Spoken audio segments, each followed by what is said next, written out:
ঢাকা বিশ্ববিদ্যালয়ের কেন্দ্রীয় ছাত্র সংসদ ও হল সংসদ নির্বাচনে বাংলাদেশ গণতান্ত্রিক ছাত্র সংসদের সহসভাপতি ভিপি প্রার্থী আব্দুল কাদেরকে সমর্থন জানিয়ে ফেসবুকে পোস্ট দিয়েছেন স্থানীয় সরকার উপদেষ্টা আসিফ মাহমুদ সজীব ভুঁইয়া।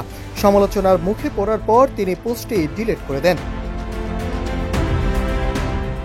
২৬শে আগস্ট আব্দুল কাদেরের একটি ফেসবুক পোস্ট শেয়ার করে আসিফ মাহমুদ লিখেছেন, ডাকসুতে ভোটার হয়নি, তবে প্রার্থীর আধিক্য দেখে মনে হচ্ছে ভোটার হওয়া উচিত ছিল।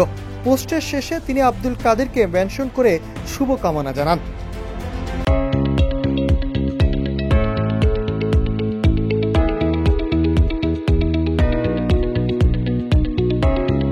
তবে এদিকে কিছুক্ষণের মধ্যেই পোস্টের স্ক্রিনশট সামাজিক যোগাযোগ মাধ্যমে ছড়িয়ে পড়ে।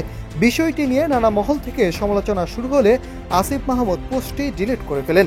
গণ অধিকার পরিষদের গণমাধ্যম সমন্বয়ক আবু হানিফ উপদেষ্টার এমন প্রকাশ্য অবস্থান নিয়ে সমালোচনা করে তিনি বলেন, সরকারের গুরুত্বপূর্ণ একজন উপদেষ্টা ডাকসুর নির্দিষ্ট প্রার্থীর জন্য শুভকামনা জানাতে পারেন কিভাবে? এতে তো আশঙ্কা তৈরি হয় যে সরকার হয়তো এই নির্বাচনে হস্তক্ষেপ করতে পারে। একজন উপদেষ্টা পোস্ট দিয়ে আবার ডিলিট করে দেন, এটা কেমন বাকস্বাধীনতা?